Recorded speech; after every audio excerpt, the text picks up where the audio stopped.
Thank you very much, ma'am, and a very good morning to you and your colleagues. Colombia is a part of India's economic agenda today, since we have Dr. Arvind Panagaria from your university as the vice chairman of the Niti Aayog, the body which oversees the process of planning and implementation of the various initiatives of this new government. And in that sense, it's quite a privilege to be talking to friends from Colombia this morning. I know it's a very early Saturday morning over there, not the best of times to get people out to hear about the India story. But a lot is happening here. A lot has been spoken about in the news in different fora. And I'll just take about 10-15 minutes to give an overview of what's the government's philosophy, and would be happy to take questions after that, because I think an interactive session would be far more fun for all of us. When this government took charge 2 years ago, and it's now almost 23 months since we came into power, there were a number of challenges, significant amount of problems that the economy was faced with. We had very high inflation, high interest rates, economic growth was lagging, fiscal deficits were running high, current account deficits were not under control, and the entire macroeconomic scenario was glum. At the same time, there was a sense of pessimism in the entire Indian polity, huge corruption scandals. People had lost hope. And in some sense, Prime Minister Modi, in the first 2 years of his government, has been able to rekindle that hope that India truly needed to get back on the growth agenda. The last 2 years have been a period of setting a lot of things right and creating a strong foundation on the back of which India can hope to add significant numbers in the years to come in terms of economic growth, prosperity, and well-being of our people. And therefore, early on, when this government came into power, we chose the path of structural reform, we chose the path of foundational change, so that what we do sets the agenda for several decades to come, rather than get short-term solutions to the many problems that we had inherited. And therefore, what we decided is that we need to plan for creating, in some sense, a tall skyscraper, rather than just a 3 or 4 story small building. And when we are out to create a tall skyscraper, you'll all appreciate that it means we need a very strong foundation. And to create that strong foundation, we need to really dig deep, take out a lot of muck, create a very robust framework around which the foundation is built, and that can help us to see decades of prosperity ahead of us. Therefore, we chose the path which is probably a little longer haul, but much more sustainable. Government has focused all its programs on certain governing principles, certain covenants. And if I may just highlight what the broad parameters of functioning of this government are, in 10 small bullets, I would think decisive leadership has been the hallmark of this government. We are willing to take very strong decisions, very bold decisions, and Prime Minister Modi, in that sense, is a leader who inspires confidence both amongst his colleagues and amongst the people of India, bringing back a very, very strong leadership to the nation has been a big success of this government. Most of the work we have done has been based on a very deep root cause analysis. to ensure that our work is more in terms of policy and principles rather than resolving individual problems. So what we focused is that whatever problem comes before the government, we do a very deep, detailed root cause analysis and come out with policy-driven solutions rather than just individual-based resolution of problems. And within that, of course, prioritizing the issues as they come along to make sure that the much more pressing needs before the nation are addressed on a more urgent basis. Most action has been outcome oriented, and therefore it's not only the fact that we spend money or our budgets or expenditure that has been the focus of this government, but clearly what are the outcomes out of every dollar and cent that we put into the country, and what would be the outcomes, potential outcomes in terms of finally the well-being of the people of India. Effectiveness and efficiency in implementing our programs so that they are both time-bound and result-oriented has also been the very important guiding principle. Every action of the government has been monitored and people have been made accountable so that whatever work the government does is efficiently carried out and truly benefits the people of India, the economy, elimination of poverty, better life for the people, better incomes for our people, creating new jobs. So the entire effort has been on effectively managing and efficiently running the government. This government has worked in a spirit of partnership with all stakeholders. So that's the Team India spirit that Prime Minister Modi often talks about, where the government is but one part of the entire ecosystem. And that ecosystem is the center, the states, the local bodies, private sector, public sector, people in different regions. Effectively, he's trying to engage all the 1.2 billion people in the spirit of partnership. And that has been a very successful experiment where people's involvement in government and government programs has given us very good results. The focus on technology, the Digital India program, and looking at innovation and technology driving growth has also been very rewarding for the nation as a whole.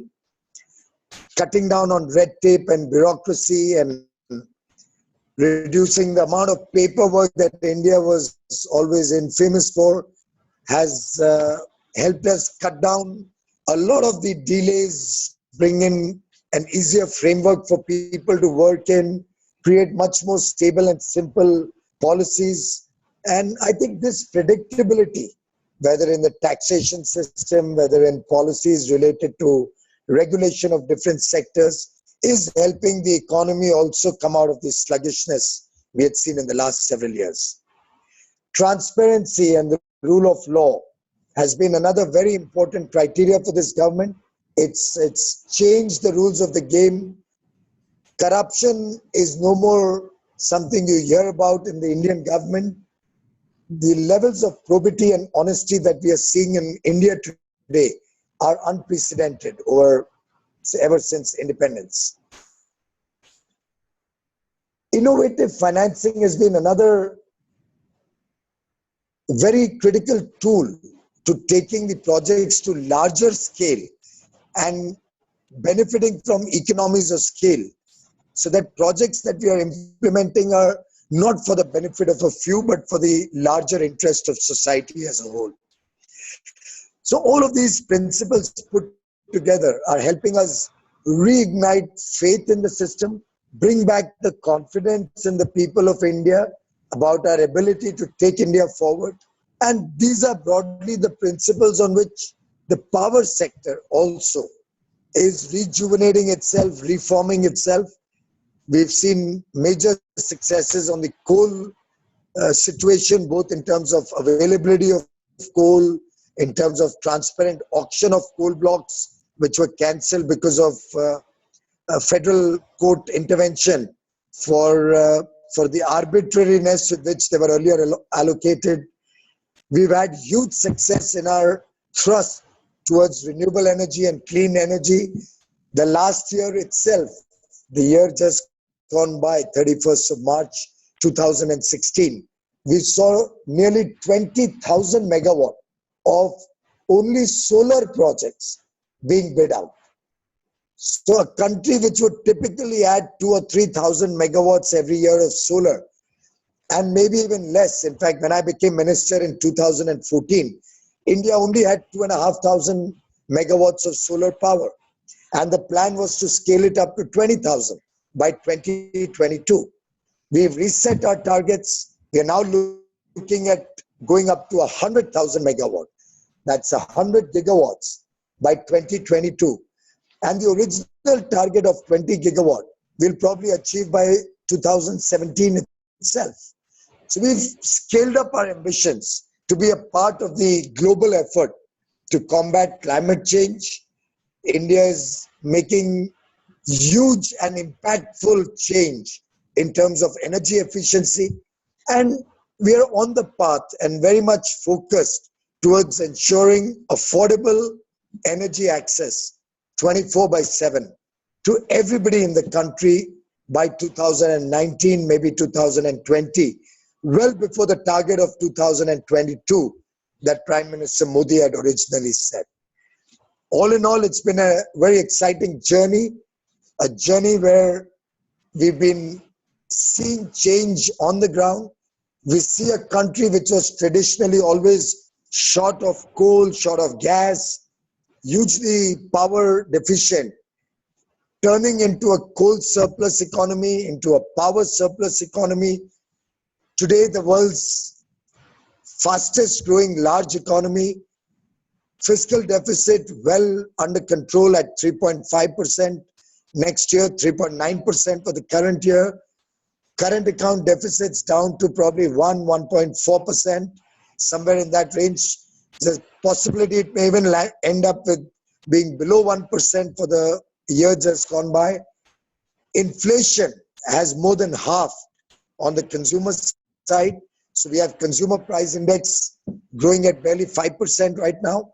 On the wholesale prices, we are actually in negative territory.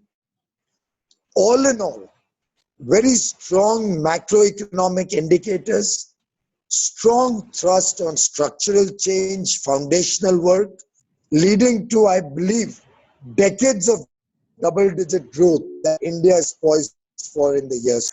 I think in terms of an opening remark, I hope that gives you some food for thought, and I'll be happy to take some questions that you may have. Thank you.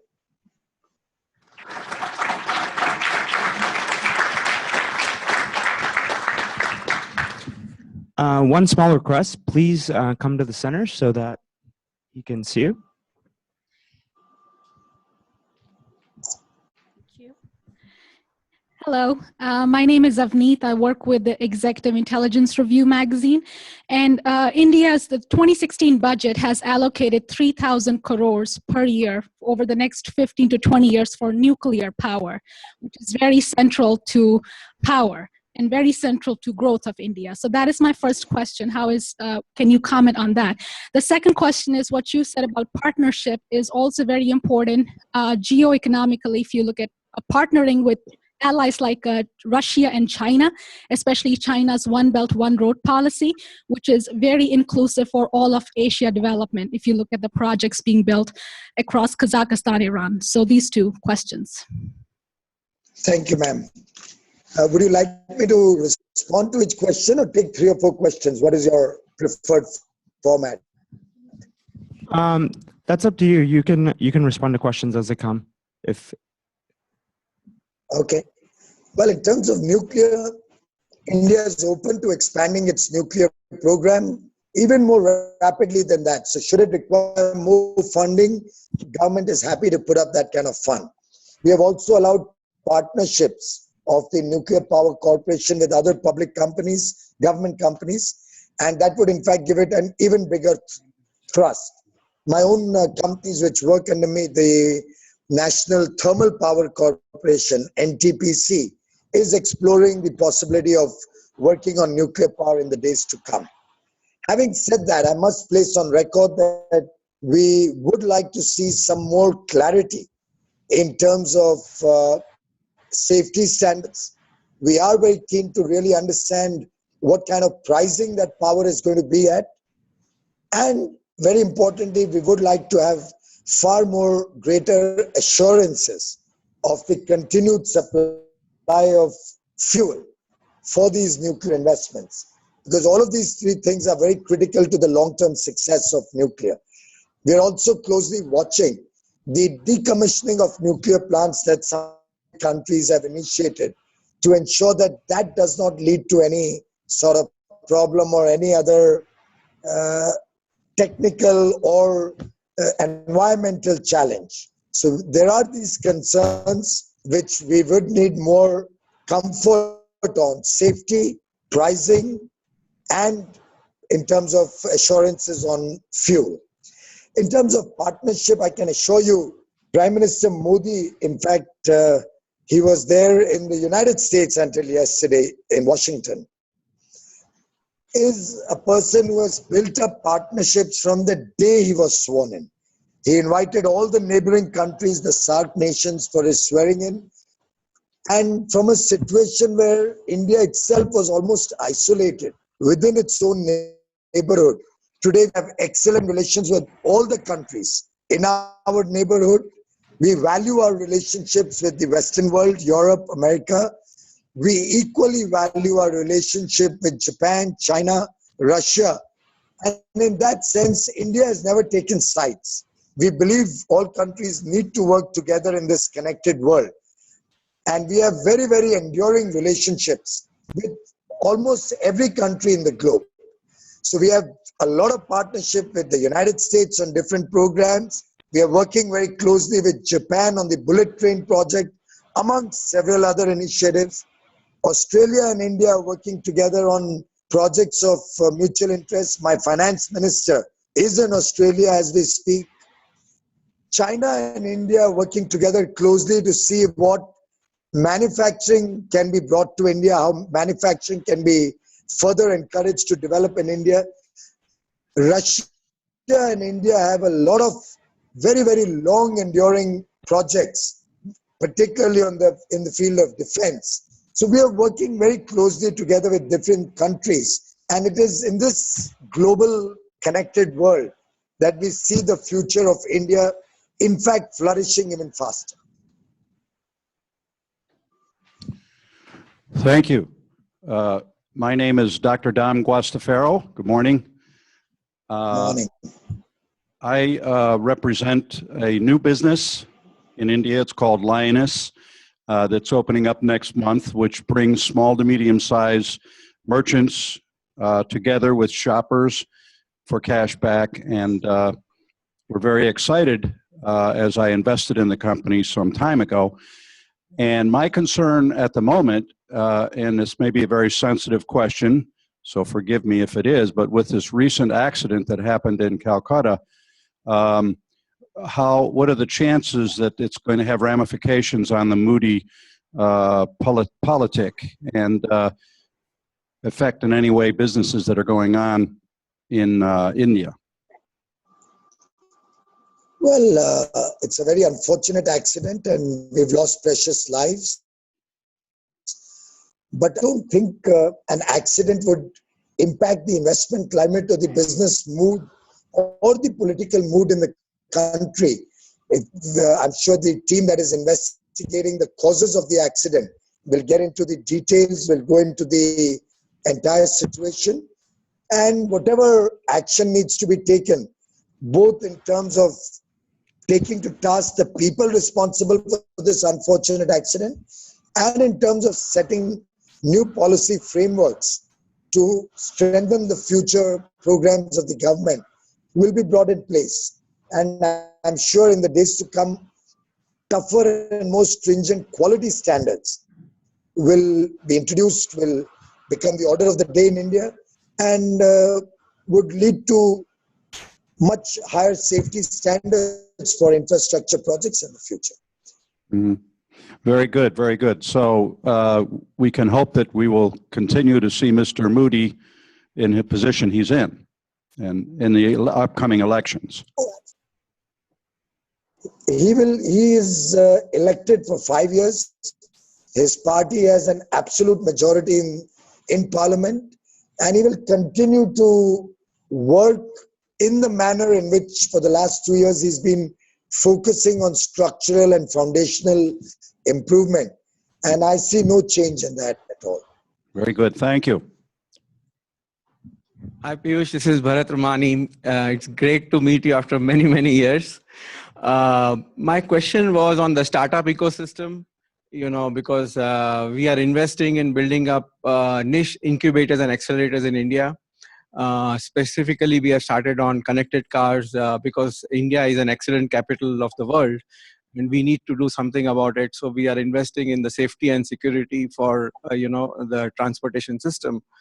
What is your sense on the startup ecosystem, and what are the things where we can bring people who are living outside India, bringing into India some and collaborating with Indian entrepreneurs? Any thoughts on how to increase the at the government level, at the business level it is there, but at the startup ecosystem, how do we accelerate the flow of partnership and innovation between US and India? That is what my question was.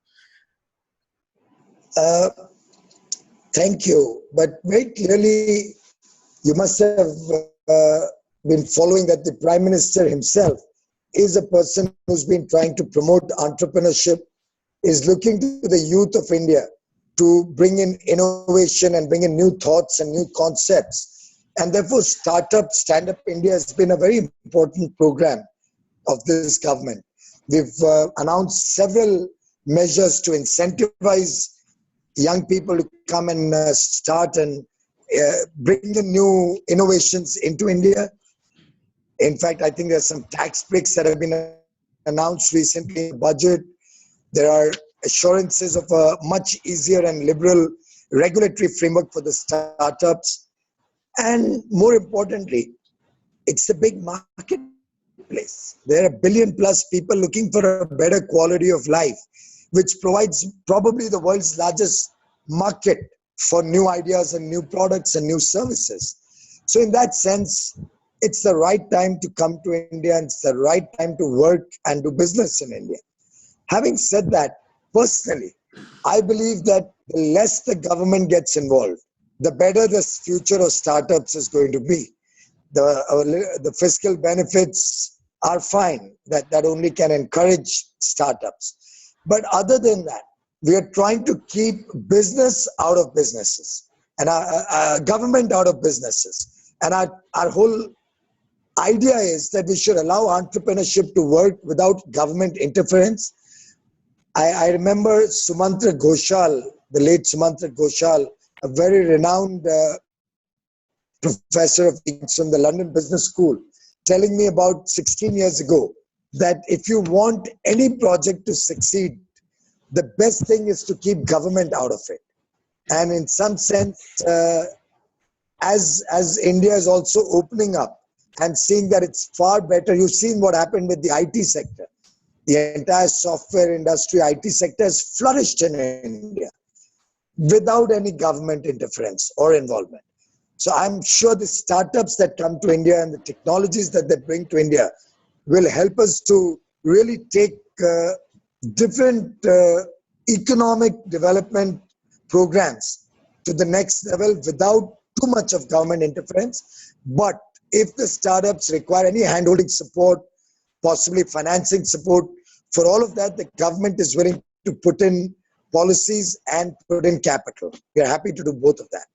Thank you. I think India has to move from the services economy into product economy. That is where we'll see a lot of innovation happening if we create our own products, and for not only for the Indian but for the world market. I think that will be a big difference if that is done. And if I agree with you that the government did not be involved in any of those things. Thank you.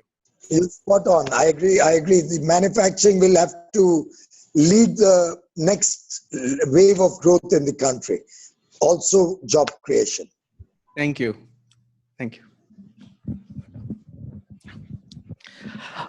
Thank you, Minister. My name is Sai. So I used to be a data scientist in Bangalore before I came to Columbia Business School here. And I can vouch for the startup ecosystem in India. Nice response and good positive vibes in the government. I want to have a very specific question on the energy side, which is kind of your portfolio. Something to do with the infusion of technology and microgrids for rural electrification and a host of other applications, and the feasibility of encouraging the SMEs and building up an ecosystem grounds up along with this investor startup ecosystem. I'd like to have your comments on it. Well, the government is very clear that we need to take electricity to every home. And we still have thousands of unconnected villages where we are first focusing our energies, and then at the next level to every home in the country. So very clearly, the opportunities to expand the electricity grid or to take microgrids through distributed energy programs to the remote parts of the country offer great business opportunities. Having said that, and for that we've created a lot of policy framework. For example, earlier on, microgrids were not found viable because at some point, whenever the grid reached those locations, the microgrid became actually defunct and could not sell its power to anybody, the grid power being much cheaper. We've now created a policy that anybody who sets up a microgrid to serve a smaller area, should the grid reach there, the grid will be required to take the power from the microgrid, which gives them a more stability and a confirmed business stream for several years ahead. So we are trying to create a policy framework to encourage microgrids, particularly for the remote areas of the country. But apart from that, there are a lot of opportunities through technology. For example, India today is the world's user of LEDs.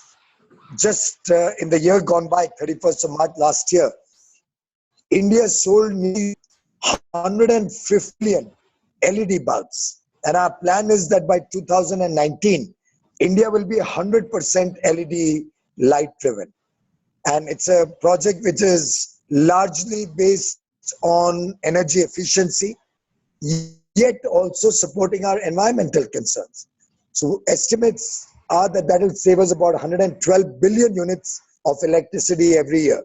That's a saving of over $6 billion for the consumers, as well as reduce the carbon dioxide emission by about 80 million tons a year. Now, all of this is a business opportunity for the people from all over the world who come in here, who want to start manufacturing, want to start distributing all of these products. We are looking at several such initiatives in terms of taking technology into the system, in terms of adding large amounts of renewable energy into the grid, in terms of rolling out solar-based rooftop systems, which can actually provide power to every home from the rooftop. All of this is going to be carried out largely by the private sector. And in that, smaller startups, which focus on a small region or area which they service and operate in, will of course provide a lot of opportunities for small businesses, new startups to come into the energy sector. And to add to that, probably RFIDs and IoTs for some utility analytics, and that can grow different business models by themselves. That's great, terrific.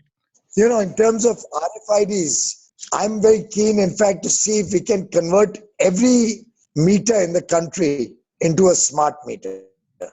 And I see tremendous potential in that because that also will take connectivity to each home. So I'm trying to work with the mobile companies to see if the energy supply, the electricity supplier and the mobile company can work in partnership, take the smart meter into a person's home, which will obviously log in the electricity consumed and recover the bills from the people. But then the mobile companies can provide cable television, internet access or Wi-Fi, payment gateways, all of that within each person's home.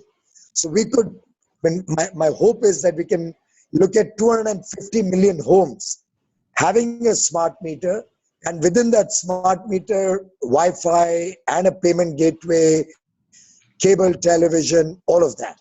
So that's a program which if any of you can work on and help me develop further, I'd like to invite the Columbia Business School students. We have time for about 3 more questions. Let's try to keep the questions short so we get as many as possible. Hello. It's always a pleasure listening to Yeah. you, Well. And my name is Vibhav Agarwal, and I work for American Express. So I have a question on the rural electrification program. I read your Twitter handle all the time, and it says these many thousand villages have been electrified. And I think it's a tremendous job that you are doing. But there's a small critique on this as well, which so according to the current definition of electrification, so even if a village right now has an infrastructure to support power, is considered as electrified rather than having actual power supply to it. And the second point to that is only 20% of the household, if they receive electricity, then that village is also considered as electrified rather than bringing electricity to each household. So what's your take on it? And secondly, how are you planning to take electricity to each household or not each village? A very good question, something very dear to my heart.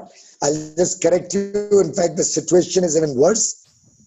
If only 10% of the households have electricity, in the original definition, it was electrified, and that there ended the matter.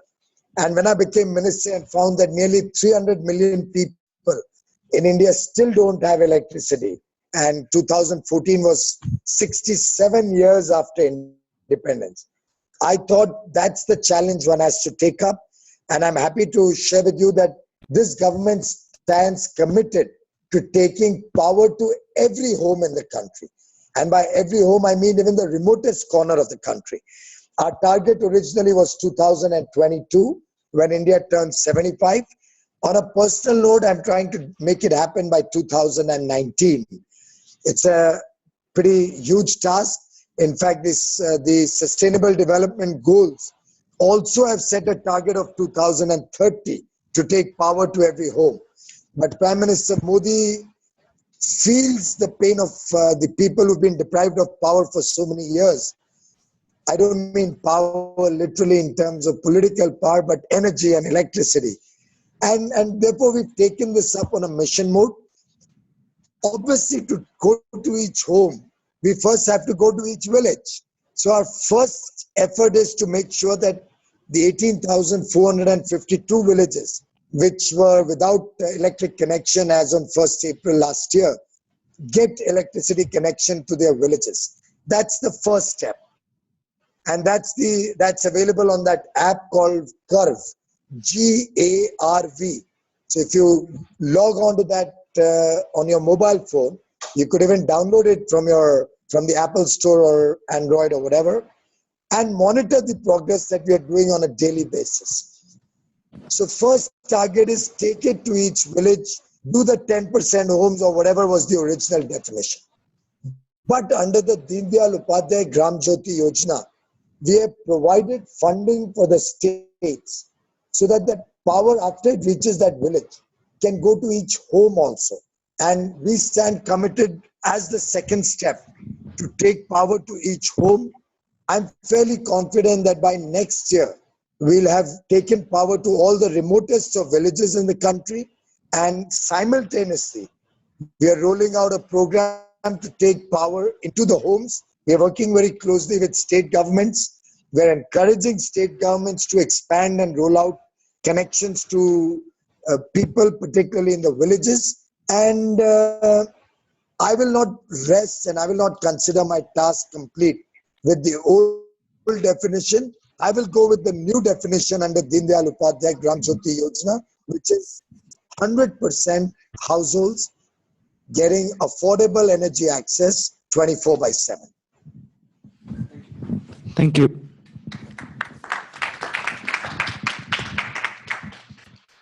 Hello, sir. Thank you so much for speaking to us. I'm a master's student at Columbia pursuing mechanical engineering. I have a question regarding energy grid infrastructure. So as we increase the wind and solar capability of India and we add microgrids to the system, we need to increase the quality of the grid itself to take in these sort of capabilities. And I was wondering, what are India's plans on that?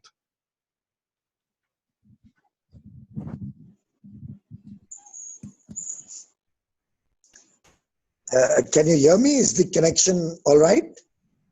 Yeah, we can hear you. Okay, great. There's some snag here.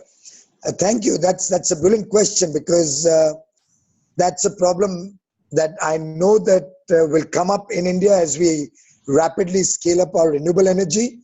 In fact, I'm sure you're aware by now that we are looking at a 5x expansion to 175 gigawatt from the present 34 gigawatt that I'd inherited in terms of renewable energy. And this amount of huge energy does pose very significant challenges for grid integration. Spinning reserves like hydro or gas-based plants. While I do have some hydro projects, gas is in short supply in the country and makes me dependent on foreign sources, which at times can become very uneconomical. Therefore, we are trying to see how we can create a more robust system around the coal-based power plants to see how we can ramp up and down coal-based plants much faster. I may convert some of the hydro projects, looking at a policy to encourage pump storage, which can create capacity to generate power in peak hours and use power that is available at night hours, night times, which is relatively cheaper and available, which we can use to store water up and then use hydroelectricity through pump storage. India is rapidly encouraging exploration of more gas fields so that we can become more independent on our gas requirements. In the days to come, all of these will play a small element put together into a much more robust grid. But I can assure you it's a subject that we are very much seized of. And if you are really very keen, on the 14th of April, we shall be presenting the findings of a very high-level committee who worked on the subject of preparing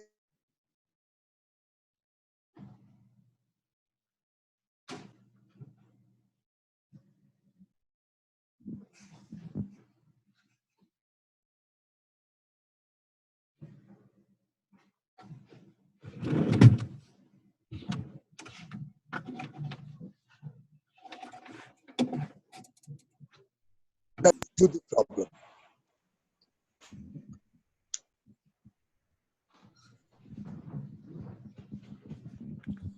Last question. Hello, sir. Thank you so much for your time and sharing your thoughts. I am a student in the business school, and I have a question on your ministry, specifically on alternative energy, where your government has shared very aggressive targets. But are we looking at sustained development of alternative energy sources, or is there a possibility that the growth in one source, let's say solar, may come at the cost of other sources like wind, where we are talking about moving to competitive bidding, generation-based incentive could be withdrawn and other things. So are we looking at sustained development, or are we saying one source will be preferred? Well, very clearly, no country can survive only on one source. So it can't be only solar.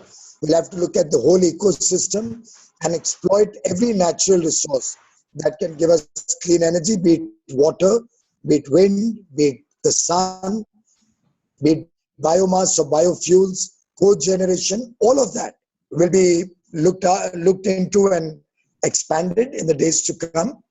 Having said that, if you really want sustainable development of any sector, it cannot be on the back of fiscal support or monetary support. I personally believe it's any program, if it has to be at very large scale, has to be without government intervention in terms of subsidies and support. I said that earlier too, that if at all we have to succeed as a nation, we'll have to keep government out of these businesses and make them more self-sufficient and self-reliant. Wind did get some generation-based incentive in the past, but I think now it's time that because of economies of scale and a much more matured industry with larger capacities being able to be generated, we have 2 megawatt, 5 megawatt wind mills these days. I'm fairly confident wind also will become competitive. But if I was to keep depending on subsidies for all these programs, the subsidy burden would become so unmanageable. Something like what's happened with Germany. Today, Germany is facing the stress of huge subsidies on solar. So my own effort is to make all my programs self-reliant and not dependent on government support. I think that's the only way we can have long-term sustainable growth of alternate energies in the country. Honorable Minister, hi, my name is Roger, and thank you so much for speaking to us on a Saturday evening. It's Saturday morning here, but Saturday evening in India, so thank you very much. I have a couple of very quick questions. The first one has to do with the automakers and the partnerships that the Indian government's considering having with the likes of, let's even say Tesla. Can you speak a little bit about the specifics around these partnerships with the automakers on the electric vehicles? And then secondly, there's a fair amount of conversation here around startups, and I know a number of people will be interested in entrepreneurship in the energy sector in India. Can you give us a little bit more, just delve a little bit more into specifics around how we can get this information to get started? Are there websites? Are there people? I know you've invited us to be part of the RFID revolution. So just some more specifics around how people can get involved. Thanks. Thank you. Both questions very dear to my heart. In fact, very recently I articulated a thought that India should plan to lead the world rather than follow the world in terms of its foray into electric vehicles.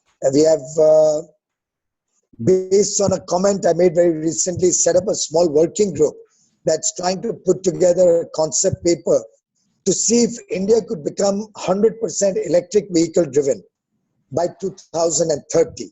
And instead of going by the typical trajectory of gradual and incremental growth on this, can we look at scaling it up and fast tracking it on a mission mode? I'm hoping to work closely with different companies around the world who are in electric vehicle manufacturing. Tesla itself has announced that the Model 3 that they're launching shortly will be launched in several countries, including India, even though I still believe it's a very expensive car. And at that price point, it may not be very successful, at least in India.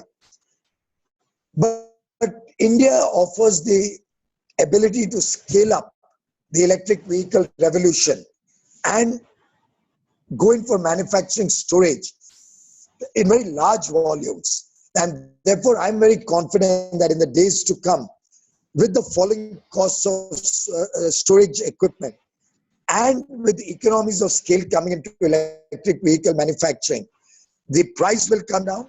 India has sufficient and significant surpluses on electric power, but we are dependent on foreign countries or imports for diesel and petrol, for our crude oil. So we believe it will also be an import substitution. And the money that people will save from using electricity instead of petrol and diesel will itself pay for the car. So I'm trying to work around a model that the electric vehicle itself gets paid out of the savings that a person enjoys. Cheaper source of energy to power his car. Let's see how this works out. I'll wait for more details from this group, which is working on it. But if any of you has any ideas around that, I'm delighted to hear from you, receive a mail, maybe talk to you.